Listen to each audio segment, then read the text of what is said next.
नमस्कार दोस्तों, कैसे हैं आप लोग। उम्मीद करता हूँ खुश होंगे, मज़े में होंगे। तो दोस्तों, जैसा कि आप जानते हैं, मैं इस चैनल पर लेकर आता हूँ नए नए ऑडियो बुक्स जो होते हैं कॉमिक्स से, नॉवल से और स्टोरीज से। अगर आपको ऐसे कंटेंट पसंद है तो प्लीज़ मेरी वीडियोस को लाइक करें और चैनल को सब्सक्राइब करें, क्योंकि मैं ऐसे कंटेंट लाता रहता हूँ। तो चलिए दोस्तों, इसी नोट पर आज की वीडियो शुरू करते हैं। आज की वीडियो में मैं आपको सुनाने वाला हूँ किस्मत का खेल नॉवल का पहला पार्ट। इससे पिछला नॉवल आप ऑलरेडी सुन चुके होंगे, जिसका नाम है चेहरे पे चेहरा।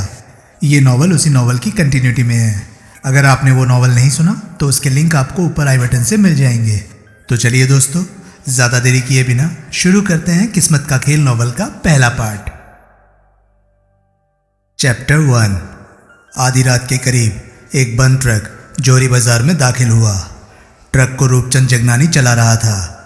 ट्रक के पृष्ठभाग में उनके द्वारा बड़ी मेहनत से मुहैया किए गए साजो सामान के साथ विमल, वागले, मुबारक अली, जामवंत राव और सतीश आनंद मौजूद थे। बाजार उस घड़ी एकदम खाली था। थोड़ी बूंदाबांदी हो रही थी, इसलिए सड़क पर कोई इक्का दुक्का राहगीर भी दिखाई नहीं दे रहा था। जॉर्ज सेबेस्टियन मैटाडोर वैन की ड्राइविंग सीट पर यूं अधलेटा सा बैठा था कि आते जाते राही को वैन खाली ही खड़ी दिखाई देती थी। 8 बजे से मैटाडोर वैन के साथ वो वहाँ मौजूद था। 8 बजे वहाँ पार्किंग की इजाज़त होती थी और एन 8 बजे उसने शिविर के 36 नंबर मेन हॉल के ऊपर वैन खड़ी कर दी थी। ट्रक आता देखकर वो सजग हुआ। उसने वैन का इंजन स्टार्ट किया, उसे हौले से गियर में डाला और आगे बढ़ा दिया। उसके द्वारा खाली की गई जगह पर रूपचंद ने ट्रक ला खड़ा किया। उसने इंजन ऑफ किया और हेडलाइट्स बुझा दी। जॉर्ज सेबेस्टियन को ट्रक के कोई 100 गज दूर पार्किंग की जगह मिली। वो वैन को वहाँ खड़ी करके निशब्द वापस लौटा। मुबारक अली ट्रक के भीतर उसके फर्श पर लेट गया। उसके हाथ में एक रबड़ चढ़ी आगे से मुड़ी हुई लोहे की मजबूत छड़ मौजूद थी, जिसे उसने ट्रक के फर्श में हुए छेद से बाहर लटकाया और उसे नीचे ऐन सामने दिखाई दे रहे मेन होल कवर में फंसाकर उमेटना शुरू किया। थोड़ी सी कोशिश से मेन होल कवर अपने स्थान से हट गया। उसने कवर को मेन होल के दहाने के करीब रख दिया और छड़ वापस खींच ली। फिर सबसे पहले वही छेद से बाहर लटक कर मेन होल में उतरा। सबने दस्ताने, गमबूट और ओवरऑल पहने हुए थे और गैस मास्क यूं गले में लटकाए हुए थे कि ज़रूरत पड़ते ही वे चेहरों पर चढ़ाए जा सकते थे। तब तक जॉर्ज सेबेस्टियन भी वापस आकर ट्रक में दाखिल हो गया था। 4 जने शिविर में उतर गए और 2 जने, वागले और आनंद, ट्रक में रह गए। मेन होल के दहाने से शिविर तक फुट के फासले पर लोहे के रिंग लगे हुए थे, जो कि नीचे उतरने के लिए सीढ़ी की तरह प्रयोग में लाए जाते थे। फिर शिविर में सामान उतारा जाने लगा। सामान इतना ज़्यादा हो गया था कि एक ही बार में सबका सब वहाँ पहुँचा देना मुमकिन नहीं था, इसलिए अभी आधा सामान ही लाया गया था। लेकिन आधे सामान में से इस्तेमाल की कोई आइटम छूटी नहीं थी। विमल के पाँव शिविर के घुटनों घुटनों पानी में डूबे फर्श पर लगे तो शिविर में बहती गंदगी उसे अपनी टांगों से लिपटती महसूस होने लगी। दुर्गंध का वहाँ इतना बुरा हाल था कि उसको फौरन ही अपने चेहरे पर गैस मास्क चढ़ा लेना पड़ा। गैस मास्क में ही लगे हेडलैम्प को उसने ऑन कर दिया। वाहिगुरु सच्चे पातशाह, वो मन ही मन बोला, तू मेरा राखा सब निथाई। उसने अपने दाएं बाएं दोनों तरफ शिविर की विशाल सुरंग दौड़ती दिखाई दी।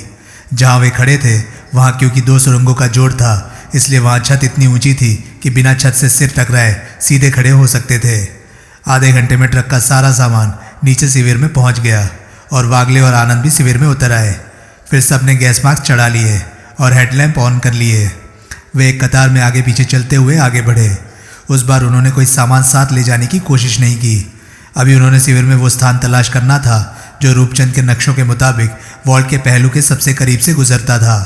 फिर उसी स्थान तक सारा सामान ढोया जाना था और सुरंग खोदने के काम का श्री गणेश किया जाना था। लगता है, मुबारक अली बोला, सारे बम्बई शहर का, वो क्या कहते हैं अंग्रेजी में, मैला इधर ही बह रहा है। सारे बम्बई शहर का नहीं, आनंद बोला, अब मैला घुटनों घुटनों है, तब गले गले होता। किसी को हंसी ना आई। बावजूद गैस मास्क के गंदगी के ख्याल से ही सबको उपकाइयाँ आ रही थी। मुबारक अली ने एक बार बेध्यानी में सिर ऊंचा किया तो सिर भड़ाक से शिविर की छत से टकराया। तौबा, उसके मुंह से निकला, तौबा। इसके बाद और क्या होगा जहन्नुम का नज़ारा?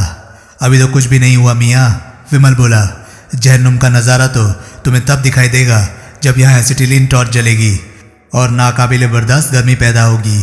तौबा। विमल इसलिए भी सबसे आगे था क्योंकि केवल उसी को नक्शे के स्केल के मुताबिक मालूम था कि उन्होंने कहाँ जाकर रुकना था। एकाएक उसके कंधे से कोई चीज़ छुई। वो हड़बड़ाकर पीछे हटा और मुबारक अली के साथ जा टकराया। उसने छत की तरफ निगाह उठाई तो छत के एक छेद में एक असाधारण आकार के चूहे को दुबके बैठा पाया। उसी की लंबी पूंछ नीचे लटक रही थी और विमल के कंधों को छुई थी। चूहे की आंखें उसी पर टिकी हुई थी। उसके देखते देखते उसने अपनी पूंछ समेट ली और अगले पांव सिकोड़कर यूं उकड़ू हो गया जैसे किसी भी क्षण सामने छलांग लगा देने को आमादा हो। विमल को अपने जिस्म पर रोएं खड़े होते महसूस हुए। उसके शरीर ने कई बार झुरझुरी ली। फिर उसने अपनी जेब से शक्तिशाली टॉर्च निकाली और उसकी तीखी रोशनी चूहे पर डाली। हे भगवान, आनंद के मुंह से निकला, ये चूहा है या सुअर का बच्चा?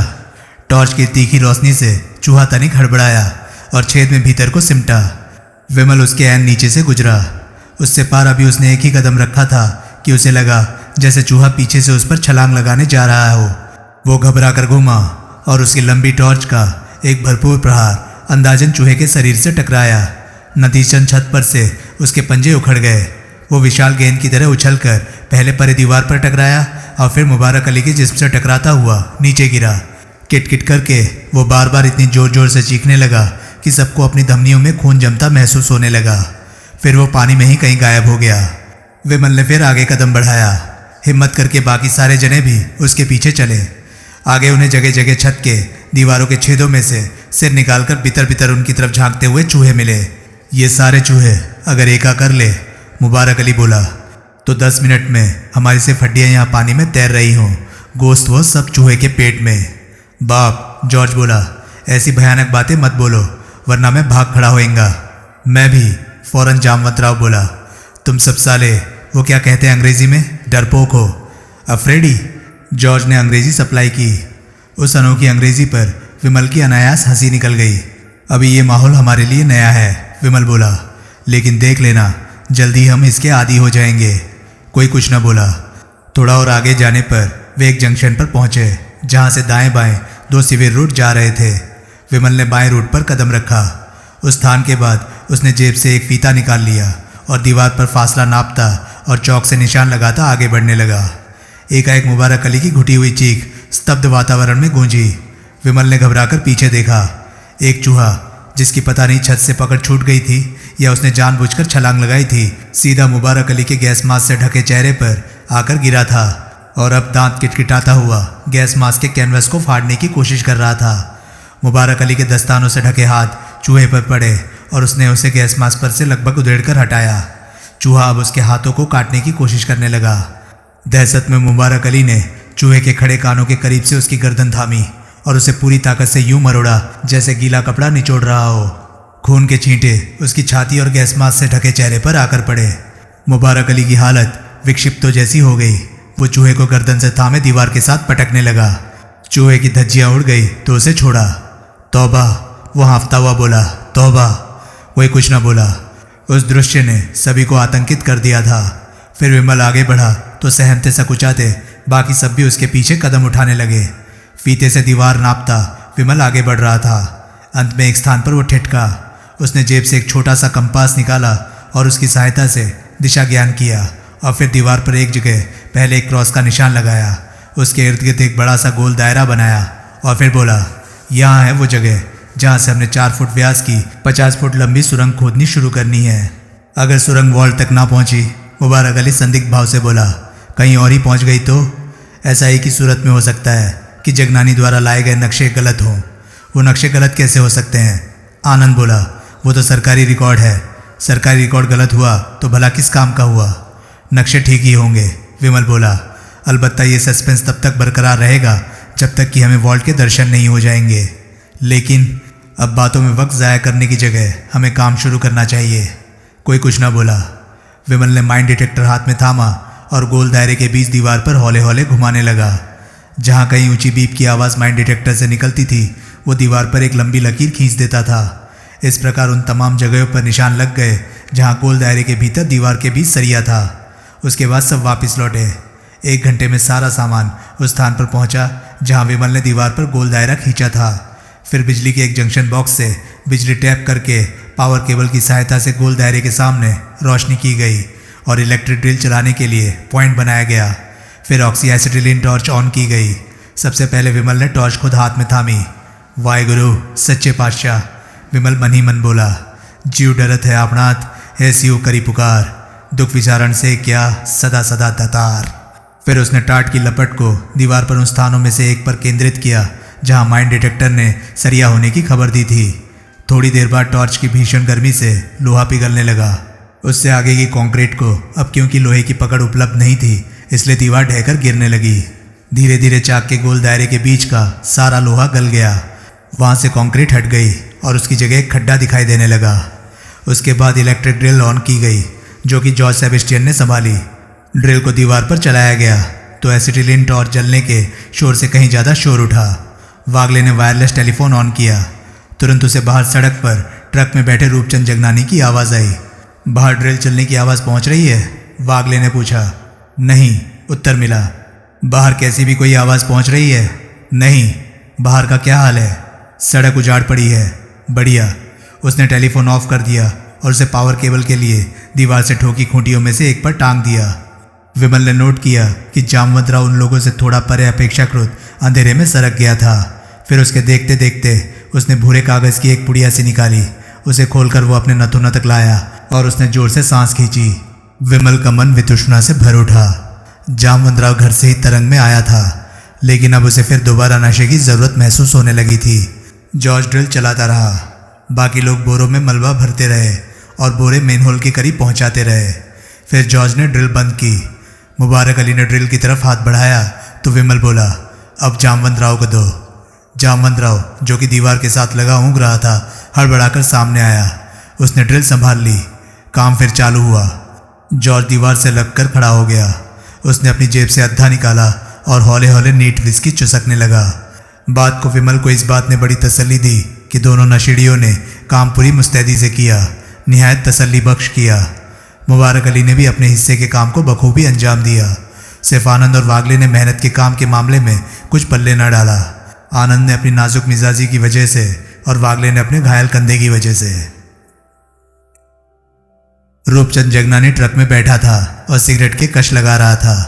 तब तक मलबा फेंकने के लिए वो एक फेरा लगा आया हुआ था। विमल ने उसे कहा था कि वो काम उसे अकेले करना पड़ा था, लेकिन जब काम की नौबत आई थी तो जामवंत राव उसके साथ गया था।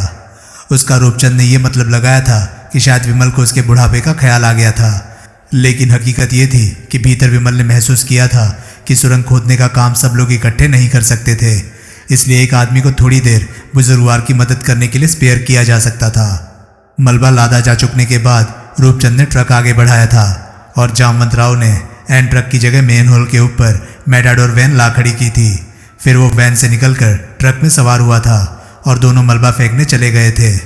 फिर वापसी में पार्किंग की वही प्रक्रिया फिर दोहराई गई थी और जामवंत राव वापस शिविर में उतर गया था।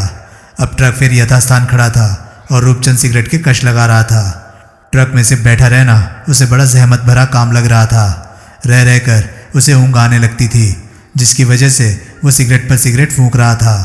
ट्रक के पृष्ठभाग में जा बैठने की उसे मनाही नहीं थी, लेकिन वहाँ उसे डर था कि कहीं वो बैठा बैठा लेट न जाए, फिर लेटा लेटा सो न जाए। उसने कई बार इस बात पर भी विचार किया था कि क्यों ना वो नीचे उतरकर सड़क पर टहलने लगे। सड़क तो सुनसान पड़ी थी, क्या फ़र्क पड़ जाता। अभी वो अपने इस इरादे को क्रियान्वित करने का विचार कर ही रहा था कि एकाएक उसे कानों में भारी बूटों के सड़क पर पड़ने की आवाज़ आई। उसने हड़बड़ाकर सामने देखा तो दो पुलिसियों को ट्रक की तरफ आता पाया। उसने फौरन सिगरेट बुझा दी और ट्रक की सीट पर लेट गया। अपनी उस अवस्था में वो सड़क पर से देखा नहीं जा सकता था। पुलिसिये ट्रक के करीब ठिठके। रूपचंद के दिल की धड़कन तेज होने लगी। वो सांस रोके सीट पर लेटा रहा। वो पहला मौका था जबकि सड़क पर कोई प्रकट हुआ था। बड़ी बदबू आ रही है। रूपचंद के कानों में एक आवाज़ पड़ी। बारिश के मौसम में ऐसा होता है। दूसरी आवाज़ आई। इतनी बरसात कहाँ हुई है? जो बूंदाबूंदी हुई थी उससे तो सड़कें भी गीली नहीं हुई। तो फिर कोई सीवर ओवरफ्लो कर रहा होगा। इस इलाके में सीवर आज तक तो ओवरफ्लो नहीं हुआ। साले, तुझे खुद की बदबू आ रही है, सच बता, कब से नहीं नहाया? लेकिन कोई बदबू नहीं आ रही। तेरा दिमाग सड़ रहा है। अब चल। चलता हूँ, लेकिन कसम ले लो, गू की बहुत तीखी बदबू आ रही है मुझे। अबे आ भी रही है तो हम क्या कर सकते हैं? हम हवलदार है कि जमादार? कुछ क्षण खामोशी रही। फिर भारी बूटों के सड़क पर पड़ने की आवाज़ फिर आने लगी। आवाज़ आनी बंद हो गई तो रूपचंद ने सावधानी से सिर उठाया और दाएं बाएं झांका। सड़क फिर सुनसान पड़ी थी। उसने वायरलेस टेलीफोन पर भीतर संपर्क किया और उस घटना की खबर की। मेन होल का ढक्कन थोड़ी बहुत ताज़ी हवा के साधन के तौर पर खुला रखा गया था। उस घटना से उन्होंने ये सबक लिया कि ढक्कन बंद रहना चाहिए था और ऐन ज़रूरत के वक्त ही खोला जाना चाहिए था। ढक्कन फौरन बंद कर दिया गया। सुबह 5 बजे तक वे 6 फुट गहरी गुफा खोद चुके थे, जो कि लगाए गए वक्त के लिहाज से कोई कम प्रोग्रेस नहीं थी। फिर सारा सामान सुरंग में भर दिया गया और उसके दहाने पर वो स्पेशल बोर्ड फिट कर दिए गए जो कि शिविर की दीवारों के रंग से मिलते जुलते थे और जिनकी वजह से अंधेरे में सुरंग की दीवार में और बोर्डों में कोई फर्क नहीं लग रहा था। फिर थकावट से निढाल हुए वे शिविर से बाहर निकले और ट्रक में सवार हुए। जॉर्ज सेबेस्टियन ने पहले की तरह मेटाडोर वैन संभाली। दोनों वाहन वहां से रवाना हो गए। पहले दिन का काम निर्विघ्न संपन्न हो गया था। विमल स्क्रैप यार्ड के पिछवाड़े की स्टोर नुमा इमारत में दाखिल हुआ। उसने अलमारी खोली और उसके नीचे के भाग से वो बोर्ड उठाया जो कि नीचे तहखाने को जाती सीढ़ियों के दहाने पर फिट था। उसने रिवॉल्वर हाथ में ले ली और पहली सीढ़ी पर कदम रखा। नीचे तहखाने में एक बल्ब जल रहा था जो कि एक कमज़ोर मोमबत्ती की तरह टिमटिमाता महसूस हो रहा था। सोलंकी, उसने आवाज़ लगाई। क्या है? फौरन जवाब मिला। ऊपर आ जाओ, थोड़ी हवा खा लो। भाड़ में जाओ, मैं दोबारा नहीं पूछूंगा। आते हो या मैं ढक्कन बंद करूं? उसने उत्तर ना दिया, लेकिन उसके पांव फौरन सीढ़ियों पर पड़े। विमल अलमारी से निकलकर परे जा खड़ा हुआ। कुछ क्षण बाद सोलंकी का सिर छेद से बाहर निकला, फिर कंधे, और फिर उसने अलमारी से बाहर कदम रखा। उसके हाथ में एक कुर्सी का पाया था जिसे उसने मजबूती से थामे था और अपने सामने ताने था। विमल ने उसे रिवॉल्वर दिखाई। सोलंकी ठिठका। उसके माथे पर बल पड़ गए और जबड़े भीज गए। एक क्षण को विमल को यूं लगा जैसे वो पाया उस पर फेंक कर मारने लगा हो, लेकिन फिर उसका हाथ नीचे झुक गया और फिर तिरवनिच्छापूर्ण ढंग से उसने अपनी उंगलियों की पकड़ पाए पर से ढीली कर दी। पाया लड़खड़ाता हुआ फर्श पर आ गिरा। कुर्सी तोड़ दी? विमल बोला। उसने उत्तर ना दिया। आओ बाहर हवा में चलें। दोनों स्टोर से निकलकर यार्ड में आ गए। तब अभी पो फटनी शुरू हुई थी। मैं नहीं चाहता, विमल बोला, कि हफ्ते बाद जब मैं तहखाना खोलूं तो उसमें से तुम्हारी लाश बरामद हो। मौजूदा हालात में तुम मर गए तो मेरा ही नुकसान होगा। मैं टॉयलेट जाना चाहता हूँ, सोलंकी फंसे स्वर में बोला। हाँ ज़रूर, ये भी वजह है तुम्हें बाहर निकालने की। एक टॉयलेट यार्ड में भी था। विमल ने उसे वहाँ भेज दिया और स्वयं एक ड्रम पर बैठ गया। रिवॉल्वर अभी भी उसके हाथ में थी। नींद और थकान से उसकी आंखें बंद हुई जा रही थी, लेकिन अपनी वो मौजूदा जिम्मेदारी भुगता चुकने से पहले वो सो नहीं सकता था। 10 मिनट गुजर गए। टॉयलेट का दरवाज़ा विमल के सामने था और वो पहले ही तस्दीक कर चुका था कि वहाँ से निकासी का उस दरवाजे के अलावा कोई रास्ता नहीं था। वो उठकर बंद दरवाजे के करीब पहुँचा। अगर तुम समझते हो कि तुम्हारे बाहर न निकलने पर मैं अंदर घुसकर तुम्हें देखने आऊँगा तो ये ख्याल मन से निकाल दो। मैं तुम्हें यहीं बंद कर जाऊँगा और ये जगह तहखाने से ज़्यादा दुखदायी साबित होगी। तुरंत दरवाज़ा खुला। विमल ने रिवॉल्वर दरवाजे की तरफ तान दी। सोलंकी को बाहर निकालकर कोई बेजा हरकत न करते पाकर उसने रिवॉल्वर वाला हाथ झुका लिया। तुम मुझे यूं यहाँ गिरफ्तार करके नहीं रख सकते, सोलंकी झुंझलाया। विमल ने जवाब देना ज़रूरी नहीं समझा। वो उसे इमारत में ले आया। आंटी ने दोनों को ब्रेकफास्ट सर्व किया। ब्रेकफास्ट से निपटकर विमल बोला, मैं इसे बंद करके जा रहा हूँ, दिन में इसे खाना खिला देना। आंटी और खांडेकर दोनों के सिर सहमति में हिले। उनका हर एक्शन ऐसा था जैसे कि विमल के किसी काम आने को अपना परम सौभाग्य मान रहे हो। उठो, विमल बोला। तिरवनिच्छा का प्रदर्शन करता हुआ सोलंकी उठ खड़ा हुआ। 10 बजे ही कमिश्नर ने सब इंस्पेक्टर मुश्ताक अली को बुला भेजा।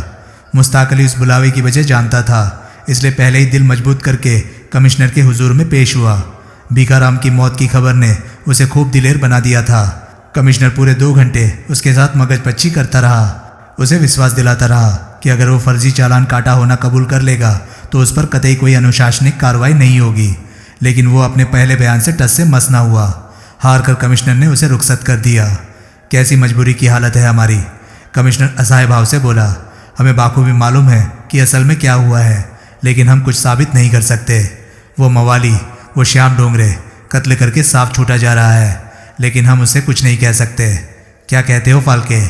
इंस्पेक्टर फाल्के बड़े संवेदनशील ढंग से गर्दन हिलाने के अलावा कुछ जवाब न दे सका। उस रात बाकी का सामान भी शिविर में सुरंग के दहाने पर पहुंचा दिया गया। लेजर बीम उस समय भी उपलब्ध न हो सकी। बाकी सामान के अलावा मुबारक अली और उसके शागिर्द ने एक फोल्डिंग बेड की भी ज़रूरत जाहिर की, जो कि विमल ने नामंजूर कर दी। मुबारक अली का ख्याल था कि काम से थक कर शिविर में, जहाँ की दीवार से लगकर सीधा खड़ा भी नहीं हुआ जा सकता था, फोल्डिंग बेड बिछाकर बेहतर आराम किया जा सकता था, क्योंकि बेड पानी की सतह से ऊपर होती। जबकि विमल का कहना था कि ऐसा आराम करने लेटा आदमी, कोई स्मैक एडिक्ट या अल्कोहलिक, एक बार यूं बेड पर लेटने पर तभी उठता जबकि सवेरा हो चुका होता। फिर पिछले रोज़ जो काम आधी रात के बाद शुरू हुआ था, उस रोज़ वो 9 बजे ही शुरू हो गया। 11:30 बजे तक ट्रक एक बार मलबा फेंक कर लौट चुका था। इस बात से रूपचंद जगनानी ने यह अंदाज़ा लगाया कि सुरंग उम्मीद से ज़्यादा रफ्तार से खुद रही थी। तभी उसे ट्रक से परे सुनसान सड़क पर एक स्त्री पुरुष का जोड़ा और उनके साथ एक छोटा सा झबराला कुत्ता आता दिखाई दिया। उसके देखते देखते कुत्ता जोड़ों से अलग हुआ और तेजी से आगे दौड़ने लगा। हल्की सी बूंदाबूंदी फिर होने लगी थी। डार्लिंग, पुरुष एकाएक सड़क पर ठिठक गया और उसका नशे में थरथराता स्वर रूपचंद को सुनाई दिया। काश इस वक्त मेरे पास एक छतरी होती। अब देखो ना, मैं हूँ, तुम हो, सुनसान रास्ता है, बारिश है, लेकिन नहीं है तो छतरी नहीं है। होती तो क्या होता, स्त्री बोली। उसके स्वर में विरक्ति का स्पष्ट आभास था। तो मैं अभी बाहों के घेरे में लेकर गा रहा होता। प्यार हुआ इकरार हुआ है, प्यार से फिर क्यों डरता है दिल, डरता है दिल, रास्ता मुश्किल, मालूम नहीं है कहाँ मंजिल। किसको बाहों के घेरे में लेकर गा रहे होते? छतरी को? हट पागल। अरे छतरी को नहीं, तुम्हें।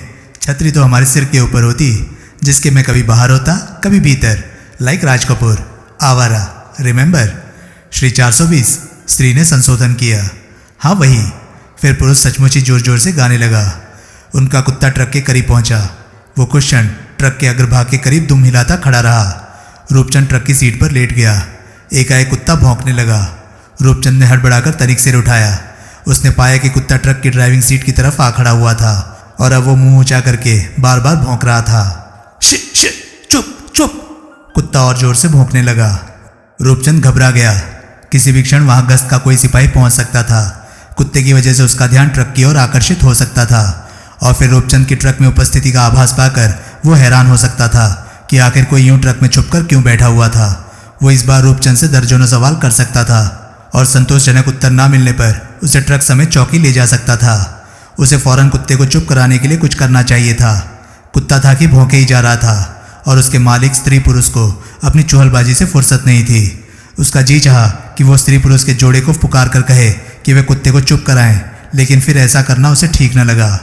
कुछ सोचकर उसने ट्रक का कुत्ते की ओर का दरवाज़ा खोला और वो धीरे से नीचे सड़क पर उतर आया। कुत्ता उसे देखकर एक कदम पीछे हटा और फिर यूं उकड़ू हो गया जैसे रूपचंद पर आक्रमण करने का ख्वाहिशमंद हो जाने की उम्मीद कर रहा हो। रूपचंद ने सावधानी से एक बार कुत्ते के मालिकान की तरफ देखा और फिर उसने अपने एक पाँव को खींचकर उसकी एक भरपूर ठोकर कुत्ते की पसलियों में जमाई। कुत्ते का भौंकना तुरंत बंद हो गया। वो फुटबॉल की तरह हवा में उछला, रूपचंद से 10 फुट परे जाकर गिरा और चाय चाय करने लगा। रूपचंद लगभग दौड़ता हुआ जोड़े के करीब पहुंचा और बड़े गुस्से में बोला, अरे साहब, अपने कुत्ते को संभालो, अभी मुझे काटने लगा था वो। पुरुष ने गाना बंद कर दिया। उसने हैरानी से रूपचंद की तरफ देखा। कौन काटने लगा था आपको? वो बोला, डिक्की। अगर ये उस झबराले कुत्ते का नाम है तो वही। लेकिन स्त्री बोली, डिक्की को तो काटना आता ही नहीं। अब सीख गया मालूम होता है, रूपचंद बोला। उसने तो कभी किसी को नहीं काटा, पुरुष बोला। मुझे तो काटने लगा था, रूपचंद बोला। मुझे तो अभी भी उससे डर लग रहा है। साहब, आप अपने कुत्ते के गले में जंजीर डालिए, वरना वो फिर मुझे काटने की कोशिश करेगा। डिक्की, डिक्की, स्त्री ने आवाज़ लगाई। Dicky, come here. कुत्ता अपनी टांगों में दुम दबाए कराहता हुआ सा उनके पास पहुंचा। स्त्री ने उसके गले के पट्टे में हाथ में थमी जंजीर पिरो दी। ये तो, पुरुष चिंतित भाव से बोला, यूं करा रहा है जैसे किसी ने इसे चोट पहुंचाई हो। चोट तो ये मुझे पहुंचा था, रूपचंद बोला। अच्छा हुआ आपने इसके गले में जंजीर डाल दी, लेकिन मेरा तो डर से दम ही निकला जा रहा था। इतने नन्हे से कुत्ते के डर से आपका दम निकला जा रहा था? हाँ, कुत्ता नन्हा हो या बड़ा, मुझे हर कुत्ते से डर लगता है। चलो, स्त्री पुरुष की बाँह पकड़कर खींचती हुई बोली। पुरुष स्त्री और कुत्ते के साथ सड़क पर आगे बढ़ गया। प्रत्यक्ष अब उसका गाने का मूड खत्म हो चुका था। रूपचंद की जान में जान आई। वो वापस ट्रक में जा बैठा। उस रात सुरंग 40 फुट तक खुद गई। ये तो वो क्या कहते हैं अंग्रेजी में, कमाल हो गया। खुशी से दमकता हुआ मुबारक अली बोला, इस लिहाज से तो हम आज ही रात को वॉल्ट के भीतर होंगे। उस वक्त वागले के अलावा सब ट्रक में सवार थे। वागले ट्रक के पीछे पीछे आती मेटाडोर वैन चला रहा था।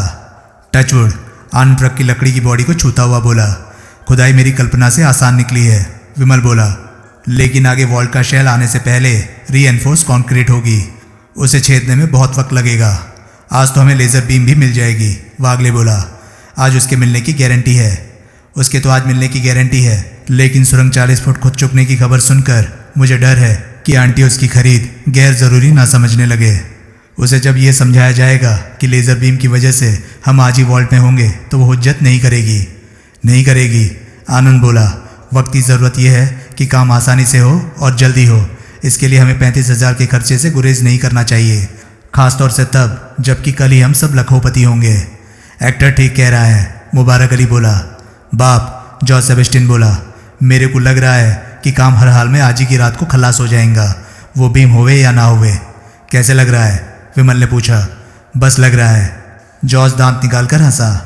आज शाम, विमल गंभीरता से बोला, हम यहाँ जल्दी पहुँचेंगे और 8 बजे ही यहाँ दाखिल होने की कोशिश करेंगे। जिस रफ्तार से सुरंग खुदी है उसको मद्देनज़र रखते हुए मुझे ये मुमकिन लगता है कि हम आधी रात तक हर हाल में वॉल्ट में होंगे। उसके बाद लॉकरों को जामवंतराव की डुप्लीकेट चाबियाँ लग गई तो बात ही क्या है, वरना अगर लॉकर जबरन खोलने पड़े तो भी हमारे पास बहुत तेरा टाइम होगा। उस खबर से सबसे ज़्यादा राहत रूपचंद जगनानी ने महसूस की। विमल ने सोलंकी को तहखाने से निकाला। उस रोज वो खाली हाथ निकला और उसने विमल पर आक्रमण करने जैसी कोई नीयत ना दिखाई। बस 2 रोज और, विमल आश्वासनपूर्ण स्वर में बोला। उसके बाद हम दोनों जने सोनपुर चलेंगे ताकि हेल्गा को तसल्ली हो जाए कि मैंने डॉक्टर स्लेटर का खून नहीं किया। उसने उत्तर ना दिया। उस रोज उसका चेहरा पीला लग रहा था और आंखों में उदासी सी तैर रही थी। मेरे अलावा जो 2 और सस्पेक्ट तुम्हारी निगाह में है, विमल ने नया सवाल किया। उनके नाम क्या है? कहाँ रहते हैं वो? उसको उत्तर देता ना पाकर वो बोला, और नहीं तो इतना ही बता दो कि वो बम्बई में रहते हैं या बाहर कहीं। तुमसे मतलब? वो रुखाई से बोला। सोलंकी, डॉक्टर स्लेटर के हत्यारे को तलाश करने में मैं तुम्हारी मदद कर सकता हूँ। मुझे तुम्हारी मदद नहीं चाहिए। मैं तुम्हारी मदद के बिना भी उन दोनों की ऐसी तैसी फेरी कर सकता हूँ जैसे तुमने मेरी ऐसी तैसी फेरी है। उसके चेहरे पर क्रोध के भाव आए जो कुछ क्षण बाद बेबसी में तब्दील हो गए। मुझे तुम्हारी मदद नहीं चाहिए, वो कठिन स्वर में बोला। तुम्हें निस्वार्थ मदद ऑफर कर रहा हूँ। डॉक्टर स्लेटर ने मेरा भला किया है, मैं उसका एहसानमंद हूँ। मैं दिल से उसके हत्यारे को तलाश करने में तुम्हारी मदद करना चाहता हूँ। सोलंकी परे देखने लगा। इस ढिठाई की कोई वजह भी होगी। उसने कोई वजह बयान करने की कोशिश न की। ठीक है, मर्जी तुम्हारी। टॉयलेट जाना चाहते हो या ब्रेकफास्ट के लिए चलें? सोलंकी टॉयलेट की तरफ बढ़ गया। शाम 8:15 बजे सब फिर से शिविर में थे। कामयाबी की प्रत्याशा में उन्होंने वॉल्ट की कंक्रीट की दीवार तक 2 घंटे में ही सुरंग खोद डाली। फिर रीएनफोर्समेंट कंक्रीट को ढाने के लिए 35,000 रुपये की खरीद लेज़र बीम के इस्तेमाल की बारी आई, लेकिन लेज़र को ऑन करते ही ऑफ कर देना पड़ा। ये तो हाथ के हाथ सामने आ गया कि उस बीम में कंक्रीट को मक्खन की तरह काटते चले जाने की क्षमता थी, लेकिन उसका उस तंग सुरंग में इस्तेमाल मुमकिन नहीं था। तब उन्हें सूझा कि लेज़र बीम से जो 5000 डिग्री सेंटीग्रेड का टेम्परेचर बनता था वो उसके ऑपरेटर को तंदूरी चिकन की तरह भून कर रख सकता था, और उसके इस्तेमाल से पैदा होने वाला धुआं सबका दम घोंट कर रख सकता था। किसी को ये नहीं सूझा था कि लेज़र बीम ऑपरेटर के लिए स्पेशल हीट प्रूफ कपड़े पहनने होते थे, जिनको पहने बिना बीम ऑपरेट करना आत्महत्या जैसा काम होता था। यानी कि 35,000 रुपये की ग्लैमरस इन्वेस्टमेंट बेकार गई। अब जामवंतराव बोला। उसका स्वर ऐसा था जैसे बीम का इस्तेमाल न हो पाने के लिए वो खुद को जिम्मेदार महसूस कर रहा हो। अब क्या? विमल बोला। अब हमें इलेक्ट्रिक ड्रिल से कंक्रीट में छेद करना होगा। फिर कंक्रीट में छेद करने का काम बाकी लोगों पर छोड़कर विमल और वागले अलार्म सर्किट की तारें काटने चले गए। रूपचंद जगनानी से हासिल हुए नक्शे के मुताबिक विमल ने शिविर की दीवार के ऊपरी सिरे के साथ साथ चलती केबलों में से 2 तारें छांटी। उन तारों को कटर से काटने से पहले वो तनिक हिचकिचाया। अगर ये पुलिस चौकी में बजने वाली अलार्म बेल की तार ना हुई तो? विमल धीरे से बोला। लेकिन वागले बोला, नक्शे के मुताबिक तो यही तार है अलार्म बेल की। नक्शा गलत हुआ तो, या हमसे नक्शा पढ़ने में गलती हो रही हुई तो? वागले चुप रहा। ये एक अलार्म बेल हमारे सारे किए कराए पर पानी फेर सकता है। कैसे जाना जाए कि यही तारें घंटी तक जा रही हैं? तारे ट्रेस करते करते आगे चलें? आगे कहाँ? पुलिस चौकी तक? वागले खामोश रहा। विमल कुछ सोचता रहा। फिर उसने अपने ओवरऑल की जेब से वायरलेस टेलीफोन निकाला। उसने बाहर ट्रक में मौजूद रूपचंद जगनानी को सिग्नल दिया। रूपचंद लाइन पर आया तो वो बोला, वागले ट्रक में आपकी जगह लेने के लिए ऊपर आ रहा है, आप ज़रा नीचे मेरे पास आइए। अच्छा, विमल ने वागले को संकेत किया। वागले शिविर में आगे मेन हॉल की तरफ बढ़ गया। थोड़ी देर बाद रूपचंद विमल के करीब पहुंचा। विमल ने नक्शा उसे थमा दिया और उस पर टॉर्च की रोशनी डालता हुआ बोला, ज़रा देखिए तो इनमें अलार्म बेल की तारें कौन सी हैं। रूपचंद ने नक्शे का मुआयना किया और फिर निसंकोच उन्हीं तारों की तरफ इशारा कर दिया जो बेशुमार तारों में से विमल ने छांटी थी। पक्की बात? विमल ने पूछा। रूपचंद ने सहमति में सिर हिलाया।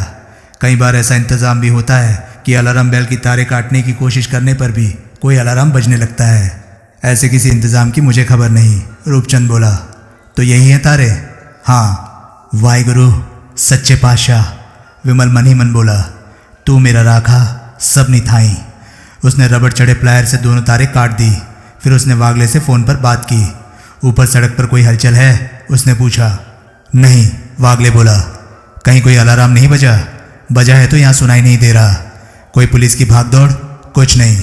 गुड, बुजुर्गवार आ रहे हैं, तुम वापस आ जाओ। तो दोस्तों, ये था किस्मत का खेल नॉवल का पहला पार्ट। आपको ये पार्ट कैसा लगा प्लीज़ अपनी राय कमेंट सेक्शन में मुझे ज़रूर बताएं। और हाँ, अगर आपको मेरी वीडियोस पसंद आ रही हैं तो प्लीज़ उन्हें लाइक कीजिए और चैनल को सब्सक्राइब कीजिए, क्योंकि मैं ऐसे कंटेंट लाता रहता हूँ। तो चलिए दोस्तों, मैं मिलता हूँ अब आपसे अगली वीडियो में। तब तक के लिए नमस्कार, गुड बाय, सेफ रहिए, खुश रहिए, मज़े करिए।